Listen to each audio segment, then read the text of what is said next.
Hello and welcome into another episode of Locked On Wolves. Today on the show, the Timberwolves have released their Las Vegas Summer League roster. I'll give you a Summer League primer, who to watch for, non-roster guys, undrafted rookies, the whole thing as we get ready for Vegas Summer League next week. It's all coming. Welcome in. You are Locked On Wolves.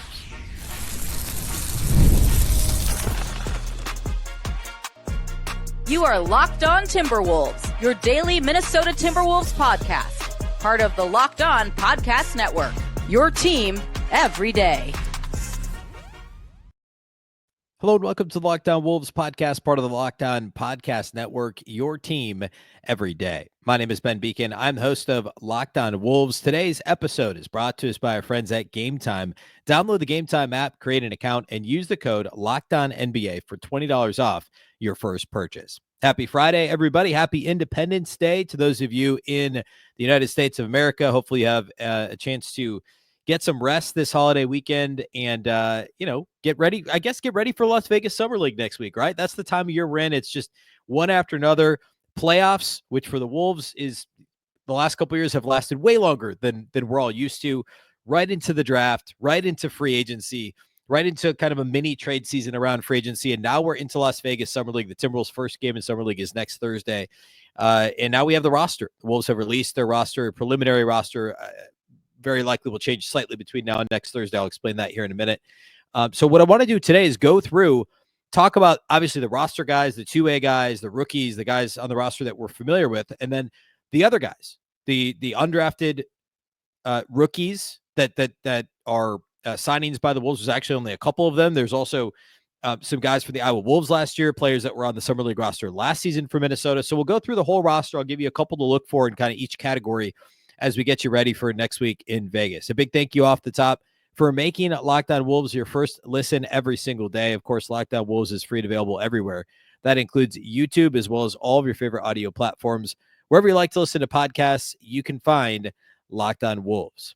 All right, let's go ahead and get into it. Like I said, the Summer League roster is a combination of guys that we're familiar with and guys that we're not. And even like there's a couple guys on this roster that I couldn't even really find like good scouting report or video on YouTube of them playing in college because they're we call them deep cuts when it comes to, you have to be a pretty big college basketball fan to know much about some of these guys. So I'll give you kind of an overall primer, and I don't claim to be an expert on any of these players that are on the Summer League roster that are not on the Wolves roster, but I will tell you who they are, what their profile is. A couple of them I'll tell you, I watched a little bit of tape on and have a sense for what they can provide. So we'll start with the guys that we know who they are.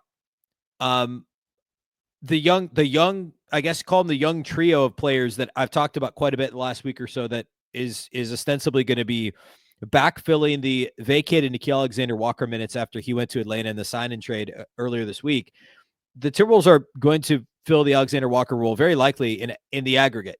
And the two guys I think that will bear the most kind of responsibility for doing that would be Rob Dillingham and TJ Shannon. And both of those guys are on this Summer League roster. Rob Dillingham, of course, last year, the number 8 overall pick.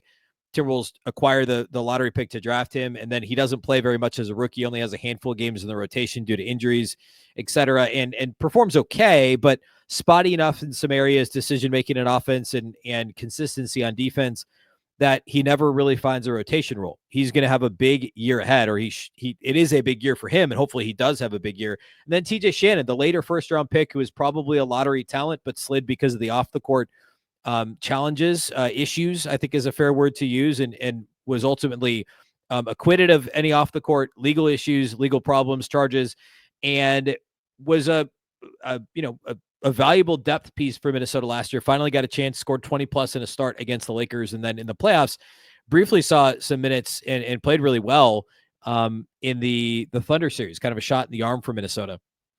So those guys are on this roster, and it's a big summer league for them. They obviously have to stay healthy.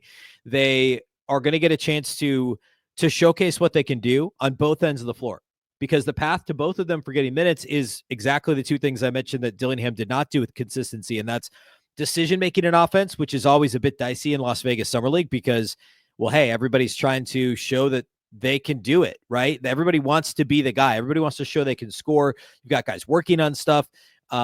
TJ Shannon may be working on trying to score off the dribble, and Dillingham's trying to show that he can create, but he also has to create for others. So that's tough. And then also the effort level on defense, which can be tough in Summer League too, because of the up and down style of play. It's a lot like watching the G League in some ways, although sloppier, because you've got, you've got a number of undrafted guys. You've got a number of guys who maybe have been in Summer League and played overseas and come back for Summer League. The Wolves have a couple of those on the roster as well. So those guys will get a chance to prove themselves. And then the third member of that trio is going to be Jalen Clark. Of course, second-round pick a couple of years ago, missed his whole rookie season with the Achilles injury, and is an absolute demon defensively. Like, fantastic, was the best point of attack defender in college basketball 2 years ago, won the Defensive Player of the Year award before he tore the Achilles, and probably would have been a first-round pick, probably not a lottery pick, but a first-round pick before the Achilles injury. Last year, he gets a chance for Minnesota. He is locked down in the backcourt as a defender. The offensive game, the shooting was a revelation, a pleasant surprise. 42+% from outside the arc on relatively low volume, and for a while had carved out a niche 12-14 minute role in Chris Finch's rotation, but then ultimately did not stick. And he's got a shot, to do that this year. If the 3-point shooting is actually for real and it's provable, then I mean, this dude's a rotation guy, no question about it. He's got to be. And I don't know if it's ultimately he's not a point guard, right? He's a little bit of an undersized 2 guard that doesn't score off the dribble with consistency and isn't going to create for others.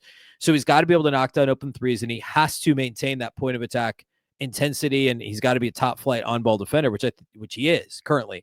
But he's on this team, and he's going to have an opportunity. Remember last year he played, I think, in 3 Summer League games, had one where he had like 6 steals, also had a bunch of turnovers, but really looked the part in, I think, 2 of the 3 games he played in. And we now know he can stick at the NBA level, no question. But what's he able to do here in Vegas as part of the Summer League Wolves? And then the other roster guy that we know is going to be on the, or actually 2 more that'll be on the team. One is Leonard Miller, second-round pick from a couple of years ago, been in the G League after played for the G League Ignite. Now for the Wolves last couple of years, has gotten 0 rotation minutes at the NBA level, only garbage time. That's the only time he's gotten to play in the NBA. And this is make or break for him. I mean, the Wolves could choose to not pick up his option in the fall, or actually, sorry, the second round pick, he doesn't have an option. I think he's non-guaranteed next year. And he's going to have to fight for a roster spot. I mean, the Wolves let Josh Minot go. Minot was a year ahead of Miller in terms of how long he's been on the roster. And I always thought Minot was much closer to playing than Leonard Miller. Even if Leonard Miller has a higher ceiling, like legit star, I think Leonard Miller still has a star caliber ceiling. But he's got to put all the stuff together, the consistency on defense, again, the decision-making in offense, the maturity stuff. Like, it's all got to come together for Leonard Miller. This is an opportunity for him to prove that. And he's done it in kind of fits and starts in the Summer League the past couple of years. But he's got to prove that, hey, I can stick at the NBA level and be a depth piece for you guys. You don't need to bring in another big. I can play for you in a pinch. This is an opportunity for him to show that maturity level and show that growth. And then the last roster guy on a standard contract, so the Wolves have 5 of these on the Summer League roster, is Joan Beranger. Man, I have to get better at pronouncing his name. Beranger is how I think it's actually pronounced. Beranger is how Adam Silver said it at the draft. So Jean Beranger, the Beranger, the Timberwolves number 18 overall pick and the number 17 overall pick, first round pick in this year's draft. He's 18 years old, painfully young. I would imagine he gets significant run in the front court with this team. We'll talk about the other bigs on the team, but Leonard Miller is the only other one that's got NBA experience. There's a power forward we'll talk about a little bit that's played at the NBA level a little bit, but realistically, the only roster guy is Beranger, and other than Leonard Miller, and he's going to get significant run as an 18-year-old, and it's probably going to be ugly, hoping we see a couple big dunks, some big defensive plays, some of that raw talent that, the switchability on defense. I'm looking forward to seeing that from Beranger here in Summer League. And of course, that other than like next week, we're going to do like, here are the like 5 things to look for. Beranger is obviously one of them. Like, everybody's pumped to see what he can bring to the table in an NBA setting. Remember, he played in Europe last year. He hasn't played stateside. So what's that going to look like when you get on the floor with, a lot of these guys are younger, but there's guys with NBA experience. Undoubtedly, Minnesota is going to play against teams that have players that have as much or more NBA experience as Clark, Dillingham, TJ Shannon. I mean, those guys have each only played 1 year in the league. Leonard Miller's played 2, but 0 rotation minutes. So there's going to be teams that have players with more experience. And Beranger to be playing against actual men, I guess he did that in Europe and playing pro basketball in Europe. But here in in the NBA Summer League is going to be a lot of fun to watch. And a lower usage guy, like lower volume of offensive opportunities, which ultimately that's what he is anyway, right? He's a roll big, like he's not going to be creating off the dribble anyway. But I'm curious to see what sort of opportunities, the activity level on the glass, the physicality, how he handles all that here in Summer League. So that's going to be a ton of fun to watch. We'll rattle off the two-way guys that are playing in Summer League, and there's 2 to 3 of them. I'll explain what I mean here in a second. And then some of the players I'm intrigued to watch that we have not seen play in Wolves uniforms before, the Iowa Wolves guys, the undrafted rookies, all that. We'll talk about all those guys here next.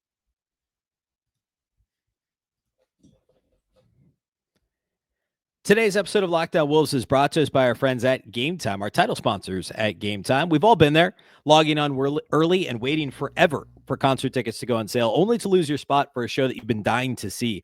Live music should be about making memories, not dealing with the stress of ticket shopping, and that's where Gametime comes in. Gametime makes getting concert tickets faster and easier than ever. Prices actually drop as it gets closer to showtime, and you can save up to 60% off with their killer last-minute deals. If you're tired of endless scrolling, just trying to find yourself the best deal, Gametime's zone deals pick the best seats in the section that you want to be in for you. And if you wonder what your seat's going to look like before you buy it, the app will show you a panoramic seat view so that there are no surprises. It is concert season after all here in the summer, and not a whole lot of sports going on. So if you're looking for concert tickets, Gametime is the best place to get those. Take the guesswork out of buying concert and show tickets with Gametime. Download the Gametime app, create an account, and use the code LOCKEDONNBA for $20 off your first purchase. Terms apply. Again, create an account and redeem the code LOCKEDONNBA. That's LOCKEDONNBA for $20 off. Download the Gametime app today. Last minute tickets, lowest price guaranteed.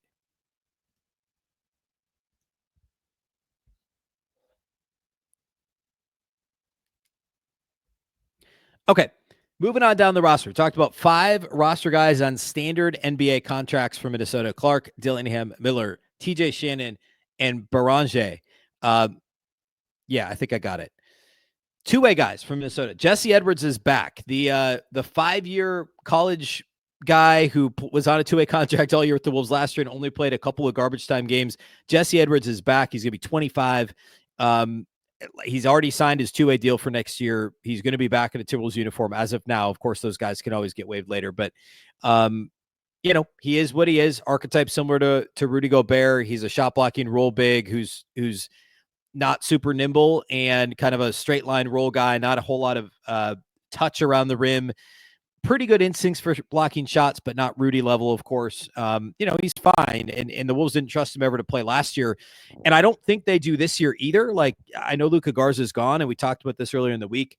Minnesota is very likely to sign a veteran big as the, kind of break glass in case of emergency Luka Garza guy who doesn't play until he really needs to, unless they believe in Jesse Edwards on some level to be able to do that in the regular season. And they end up signing a backup point guard, or playmaking wing, and they leave that last roster spot open. Remember, two-way guys cannot play in the playoffs, so maybe their break glass in case of emergency is Jesse Edwards this year. I don't think it will be, but you never know.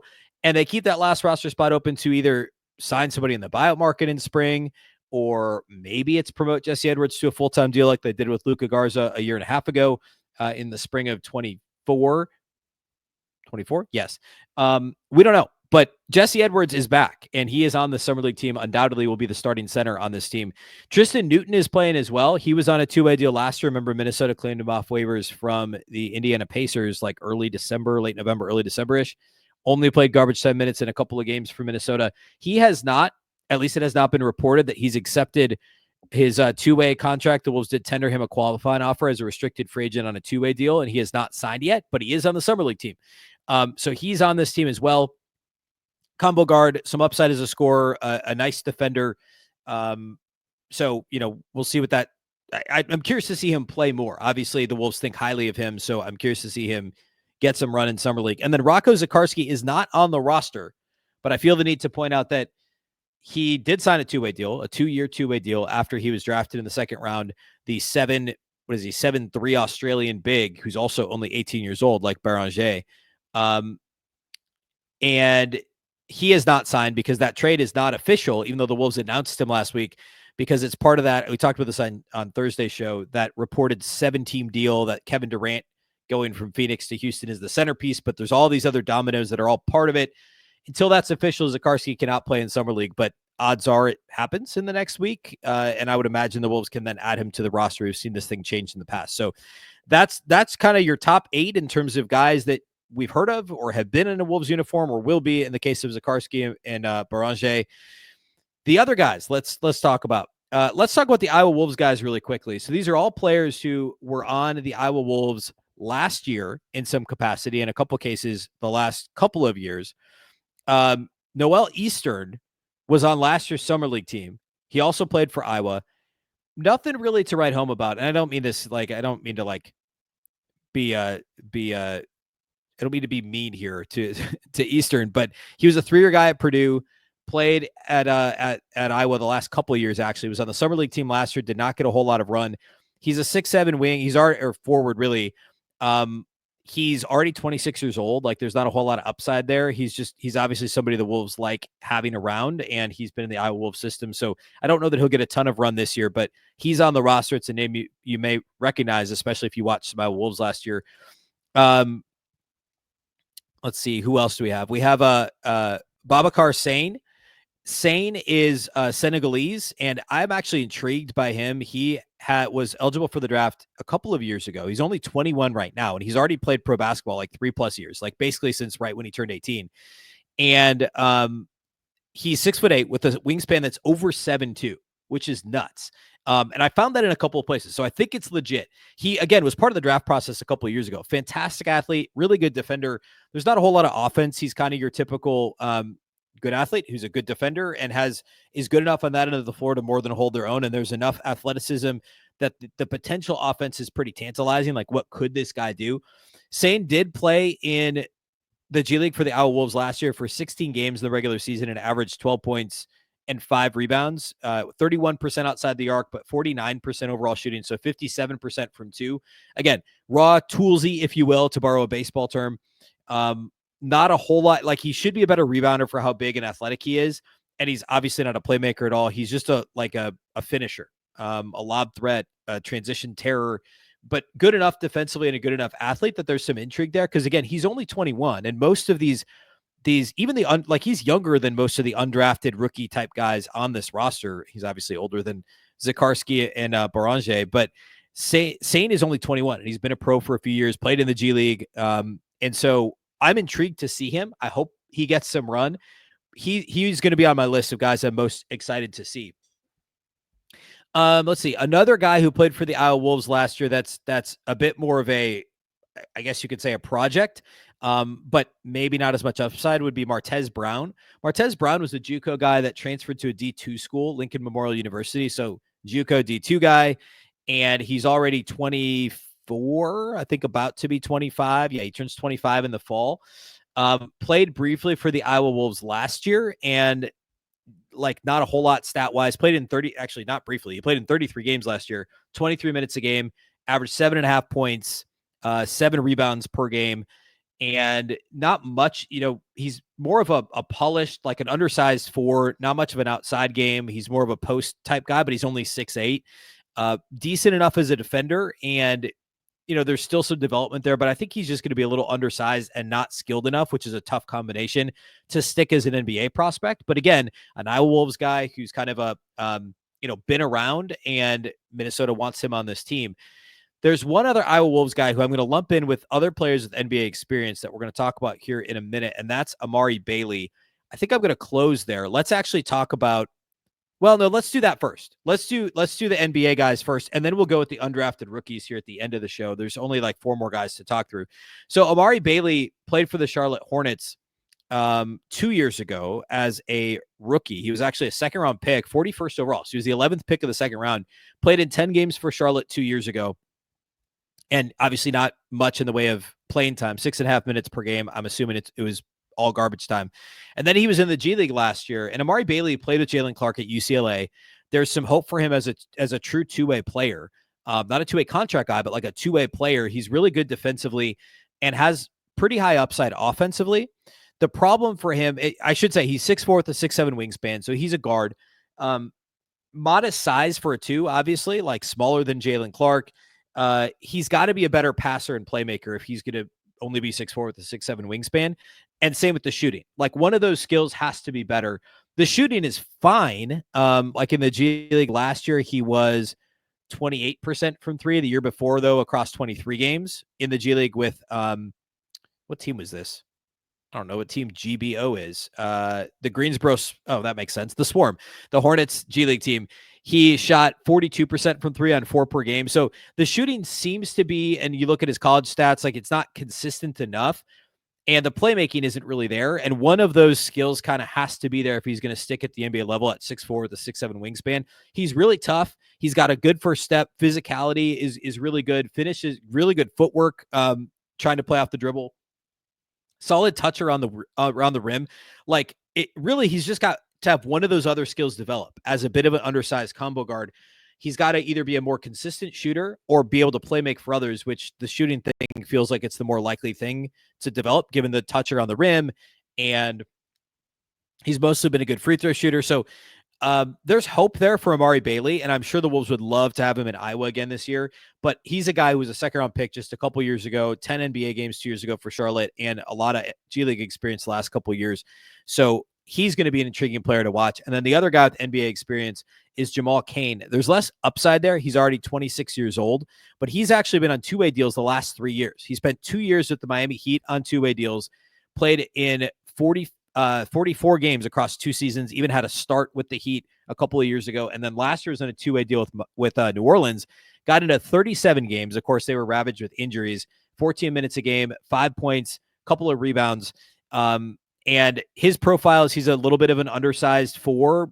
I think he's better cast as an undersized 4 than he is as a 3 because the outside game's a little bit limited. He's a 33% 3-point shooter. And, you know, you look at his draft profile and good size and athleticism, decent enough shooting is what the goal is, or what the kind of best case is right now for him. A little bit of a jack of all trades, master of none situation with Jamal Cain. And this is the two-way deal thing is about right. Like we've seen these guys come and go through Minnesota as well, that where they do a little bit of everything, but they're not really great at any one thing. Other than, you know, rebounding, he's a good rebounder for his size, but the jumper is just okay. The ball handling is just okay. The playmaking is just okay.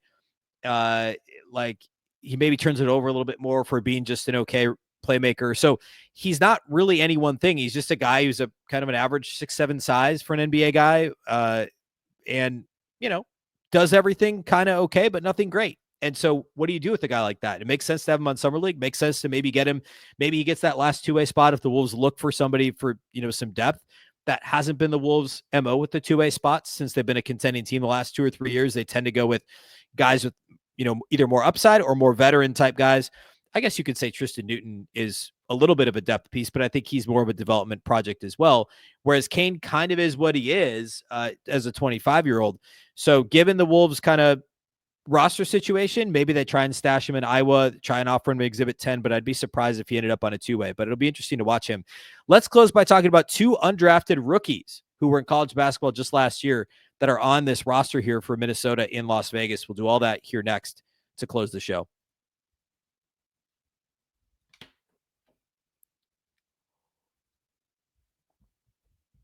All right, Minnesota's Summer League roster only has 2 undrafted rookies on it. We'll talk about Desmond Watson first.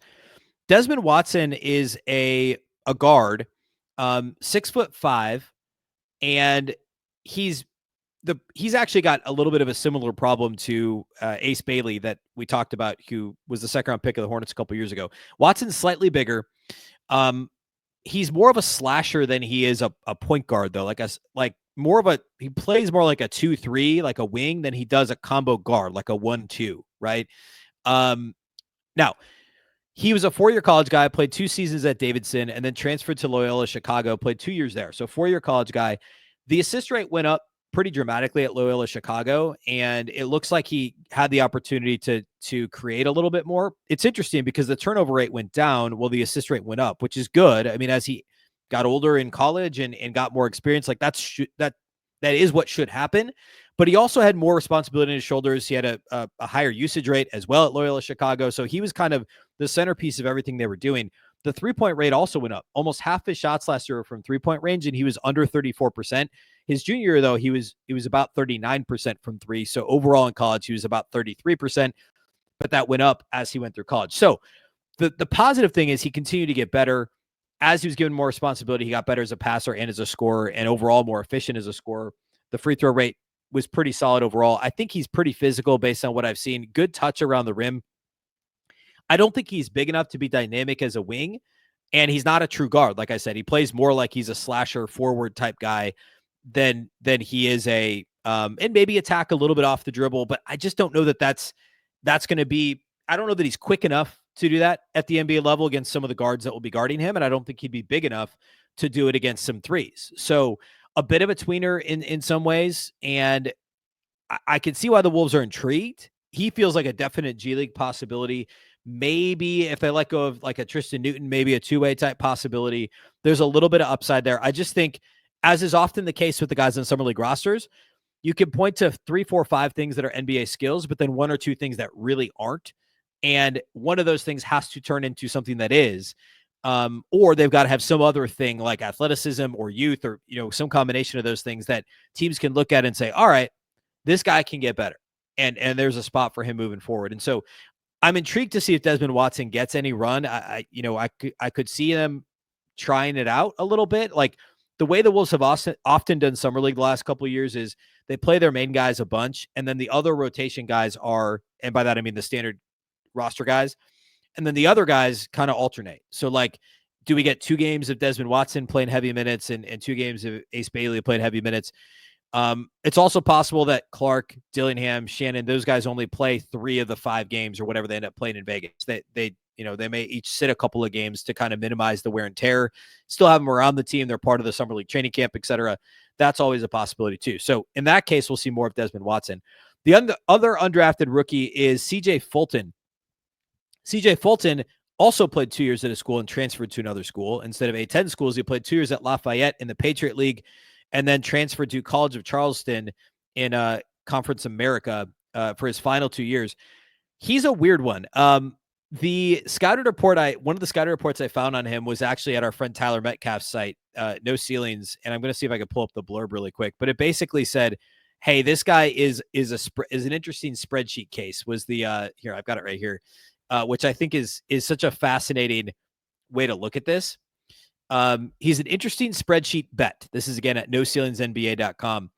The 6'2" guard, he's only 6'2", from Charleston, produced in a lot of ways this past season. He shot 37.7% from 3, which is fine. Good.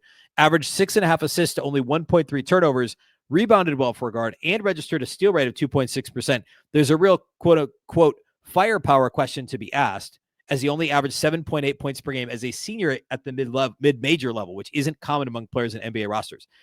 I'd be fascinated, and maybe this wouldn't be that hard to study, but how many guys are rostered at the NBA level that average single digits in college, if they played at college, as a senior, like a 4-year guy that played as a senior in college did not average double figures? Is there anybody? Like there can't be very many. And then you layer on top of that this guy played at a mid-major and only averaged 7.8 points per game. Clearly, Minnesota's looking at this and saying, all right, he's an average 3-point shooter, maybe a little bit better, 37%. And the steal rate's great. The assist rate is really good. Doesn't turn it over a ton considering how much the ball was in his hands. He had a high, actually not a very high usage rate. He was basically the straw that stirs the drink. And 70% of his shots were threes the last couple of years. Like, this guy's going to be a good shooter. He's going to distribute. He's going to play hard. He's going to rebound. He's going to get steals. I don't know that, given the size, the athletic limitations, and the fact that if he's a 44% 3-point shooter, this is maybe a different conversation, but he's a 37% 3-point shooter. So I think this is an interesting test case to see how he handles the speed and the athleticism of the Summer League. But I'd be pretty surprised if CJ Fulton, I could see him having a decent Summer League, just given the nose for the ball with the rebounding and the steal rate. Like those types of guys who play hard and have a nose for the ball, that may overcome some of the athleticism, the limitations when it comes to his athleticism. But I don't know. It'd be interesting to see. I wouldn't be surprised if he didn't get a lot of run. If they brought him in to kind of see what he looks like in practice, have a kind of a true point guard type guy out there in practice as well. But it's a pretty interesting case and something we'll keep an eye on. So next week on the show, we're going to talk about like the 5 things to watch for. I'll give some predictions for Summer League. And then, kind of get you ready for the first game on Thursday. So we'll have a couple days next week to do that. Of course, if there's any other movement in free agency, Minnesota's got 2 roster spots available to fill. They must fill 1. We'll talk about that next week if it happens as well. So get ready for that. There are some Summer League games that begin here in the next couple days too. So we still have basketball, believe it or not. All right. Big thank you for making Locked On Wolves your first listen every single day. Of course, this show is free and available everywhere. That includes YouTube as well as all of your favorite audio platforms. Wherever you like to listen to podcasts, you can find Locked On Wolves. You can also watch on the Locked On Sports Minnesota app on both Roku and Amazon Fire TV.